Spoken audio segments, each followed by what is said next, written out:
Hi everyone, my name is Courtney and welcome back to my channel. Today I planned a really fun recommendation list based around the theme of books you would want to bring to a picnic. So I recently just worked on, researched, filmed, and released my spring reading vlog video. And now that I'm understanding the seasons a little bit better, I feel like I am better at making recommendations, hopefully. And so I feel like this picnic reading vlog very much fits into spring summer recommendations. There's definitely some spring vibes going on with this list, but it's not entirely focused on spring books. When I think of a book I want to bring to a picnic, I think of either going out solo or with friends, enjoying a park, enjoying maybe some food, some snacks, enjoying company, enjoying people watching, enjoying nature around you, enjoying the sun. And so like the vibes that I'm going for when I'm picking out a book to bring with me on said picnic is I want something light, something fun, maybe something romantic, but it doesn't have to be. And the other thing I'm looking for is something that's addictive, something that I'm not going to get distracted by stuff around me, something that I can really focus on and have a good time reading. But I don't want the book to be so engrossing that I miss out on what's going on around me, whether that be the friends I'm hanging with or just the nature, people watching vibes, whatever it is. And I feel like that's a really hard bill to fit. I can think of a couple books that I brought with me to the beach or on a picnic,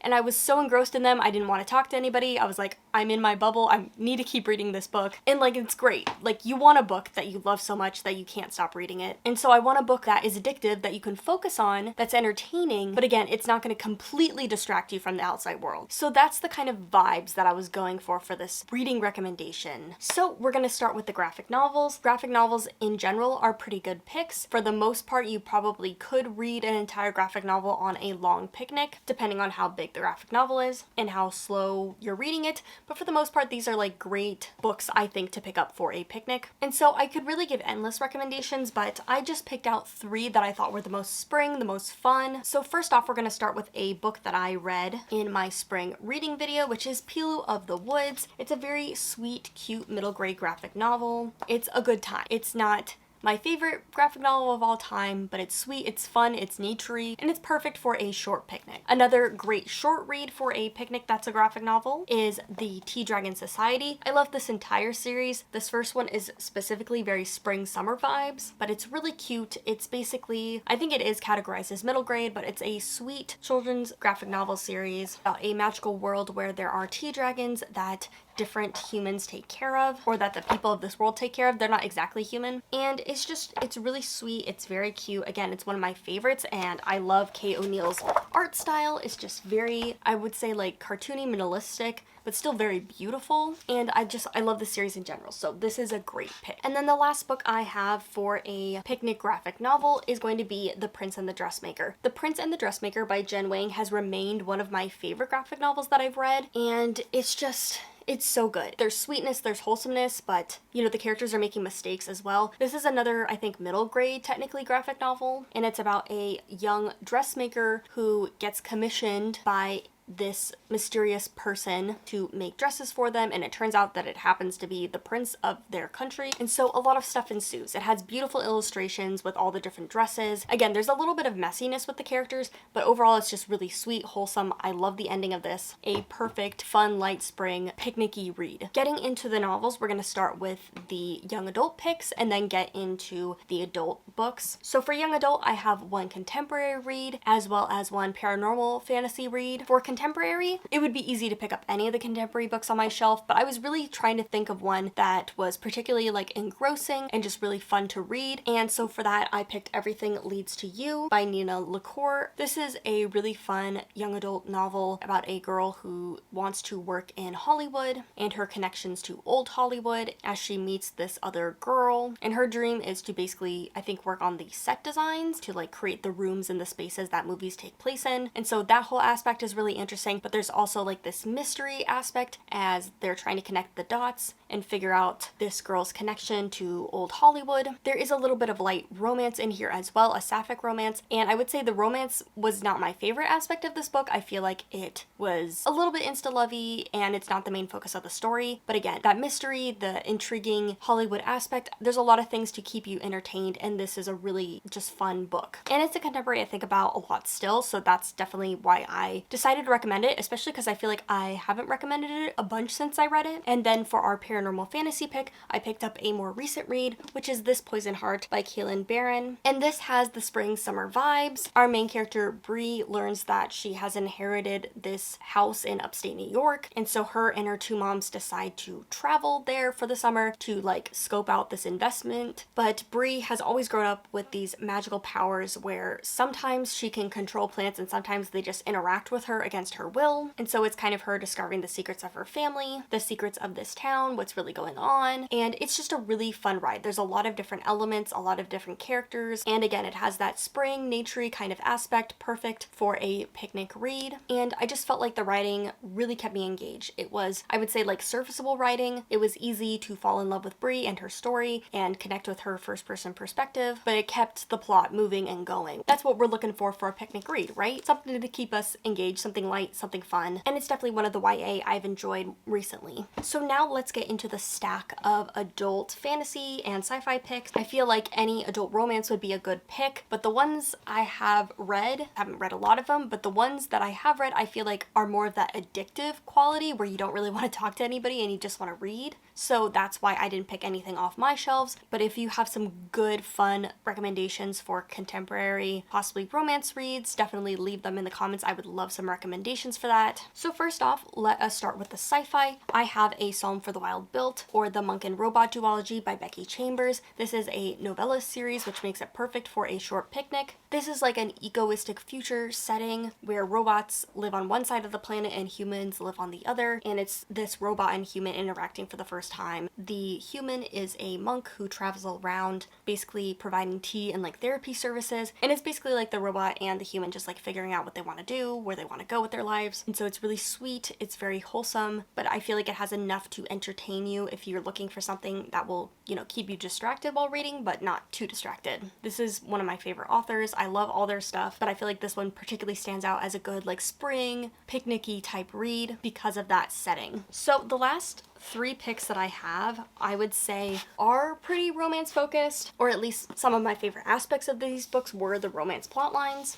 For me, it doesn't have to be a romance, but what I love about reading books is seeing characters, especially unlikely characters, interact with each other, develop bonds, and have interesting dynamics. And a lot of times for the books, that means it's a romance. And so for me, all of these books really kept me engaged and entertained with the relationship dynamics, which I think makes them perfect for picnicky spring reads. And it has like the magical aspect in it as well. A couple of these have like the nature settings, which are perfect for like spring summer vibes, for that picnicky vibe. But I try to pick light, fun fantasy novels. Again, books that will keep you entertained but not super, or over engrossed, I should say. You might be super engrossed by some of these. So starting off, we have The Conductors by Nicole Glover. This was another recent read for me. This book is about Hetty, who is a retired conductor from the Underground Railroad, and in this society of Reconstructionism, basically everything is the same. They're just getting over slavery. Our main character and many other people have magical abilities, and Hetty is one of the people that can control or work the constellations to do different spell castings. And so her and her husband are in a marriage of convenience, are working together to solve their biggest mystery. Since they've retired as conductors, they've really been like trying to like solve these mysteries in their town. Philadelphia, it's a city, let's be real. And they also try and recover people that have been like lost because of slavery and being like removed around. And so this is probably like the most emotional book. You know, there is some like darker elements, obviously. You know, there's definitely sections that are not as light and fun, but I feel like the author was really good at balancing those darker moments with those light, fun relationship dynamics. Not just Hetty and Benji, but like all of their friendships as well were really fun. And that magical element just tipped it over the edge, made it magical, made it whimsical, made it really enjoyable and fun. And this book has a lot to offer, and I feel like more people should read it. More people definitely will enjoy this. And I feel like it's the perfect read to get into, probably not finish, but get into during a picnic. It's definitely something, the murder mystery aspect and the relationship dynamic will keep you entertained, but there's lots of chapter breaks so you can take a moment to pause in between them. And then the next book I have is The Beautiful Ones by Sylvia Moreno Garcia, and this is like a Regency fantasy type of romance. It's set in like another world with that Regency Victorian-y type of aesthetic, and in this world some people have psychic abilities, and it's kind of considered uncouth, especially for young women to possess. And so we are following this young woman who has these psychic abilities that's trying to come into their own power. It's very much a story of her learning, growing into her own power. And it's also her falling in love with this other slightly older man who is a magician and uses his psychic abilities like the sorcery kind of shows that he does. And the interesting thing about this book is that it also has another POV character, which is the sorcerer's like ex-lover, who I want to say is like in this loveless relationship with another man, and you know, they have like this very toxic relationship, and because of this new girl kind of stepping in between them, you know, things get really chaotic. And I love this. I loved the messy characters. The ex-lover obviously is like, you know, out to get the younger girl and is like bitter and awful, but like she's also so relatable because you're reading from her POV, and it's such an interesting story to like throw that in there. Again, this is like Regency, it's romancy. It definitely, like, if you're looking for Bridgerton vibes, this is what I would pick up because it has like those messy overlying relationship dynamics and like people, you know, not making the right decisions and all of that. This book has a lot to offer. It's really fun, really magical, and another great pick for a picnic. And then the last two books I have are definitely very romance focused. And we're going to start off with Emily Wilde's Encyclopedia of Fairies by Heather Fawcett, about I want to say she's like late 20s, early 30s woman named Emily, who is a researcher who's trying to compile a bunch of stories and accounts to make this encyclopedia of fairies, because this book is set in a 1900s Victorian type setting. I think maybe like just turn of the century, but in this world, obviously fairies exist. And this book is really interesting. It's told through journal entries, which I've talked about how I don't necessarily think that might have been the like best decision for this novel, but this book is really interesting because it is really focused on those fairy tale aspects of Emily encountering and conquering these fairy tales. So like if you're looking for like uprooted Spinning Silver type vibes where character progression is really focused in on using like fairy tale narratives, I think you'll definitely like this. And the thing that really made me enjoy this was the relationship dynamic between her and this other researcher named Wendell, who she suspects of being a fae himself. Wendell is very much a Howl's Moving Castle type character. He's just like very pompous, very like into being stylish and not having to do work. And Emily is a very serious, nose to the grindstone type girl. And so their interaction, their dynamic, their kind of playful camaraderie, where Emily does like not really necessarily trust him, is really fun to read. And I'm definitely looking forward to the second book in this series. And I can say this is like a perfect, entertaining read for a picnic. And so like for the ultimate romance read with, again, some fairy tale type vibes, as well as some Regency, like the beautiful ones, I have Half a Soul by Olivia Atwater, which is a Regency fantasy romance story, basically set in our world and the Regency period, but with like fantastical elements, fairies, magic, all kinds of different stuff. And this follows our main character, Dora, who was cursed as a child. She only has half a soul, and so she doesn't feel things the same way or as much as other people. And it's her coming to London for the London season with her cousin. Her goal is to just get her cousin happy and married, and her cousin's goal is to get Dora to encounter the Lord Sorcerer, who is basically the King Sorcerer, so that maybe she can get her curse fixed. So I love this novel. It was just one of my favorite reads of the year so far. It's sweet, it's fun, those grumpy dynamics between the two main characters was perfect. I love the romance, but the plot, the fairy tale aspect was also really interesting. This book really kept me engaged. This is probably the most engrossing book on the list, but I had to include it because it just has like the perfect spring picnicky vibes. And again, it's fun, it's entertaining, it's got the romance, it's got good plot, it's shorter, so it's perfect for a picnic. Maybe a solo picnic versus a friend group picnic, but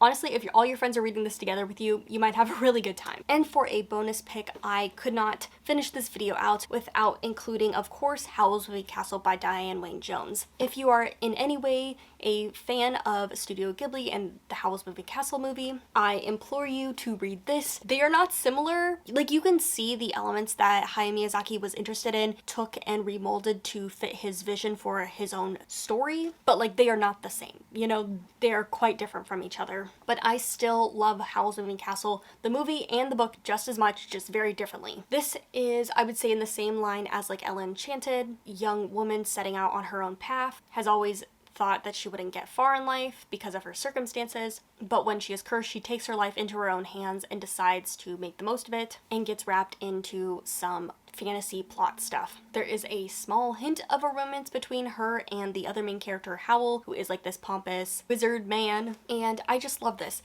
Diane Wayne Jones had such a great understanding of like fairy tales, and so she took different like myths and fairy tales and kind of wove them into her own thing, made fun of them, played them up, just like did different stuff with it, twisted it into her own vision, and it's just so much fun. Howl and Sophie are just lovable characters no matter what form they're in, and I love them in this original novel, and it's such a fun novel, and it's like perfect for a picnic, perfect to lay outside and just read and enjoy this. It's one of my favorite books of all time. It's one I reread a bunch, and I would love to like take this on a picnic with me. But yes, those are some of the books I would pick out to read if I was going on a picnic. I hope this recommendation video opened you up to some new recommendations, and I would love to know if any of you take any of these books with you on a picnic. I had a really fun time putting together a very specific, I think, kind of niche recommendation video. So if you have any recommendations for this specific topic, I would love to know what you would recommend. And also, what is like your favorite place to read a book? For me, honestly, it's outside, like in a hammock. Like, I love that, but I know not everybody is into the outside thing, not into reading during a picnic. So I would love to know where you like to read and what kind of books you would recommend for that location. But I think I'm going to end this video here today. As always, the algorithm is not friends to small creators, so if you could leave a like, a comment, subscribe, it is always appreciated but not necessary. But thank you so much for watching. I'll see you guys later, and happy reading.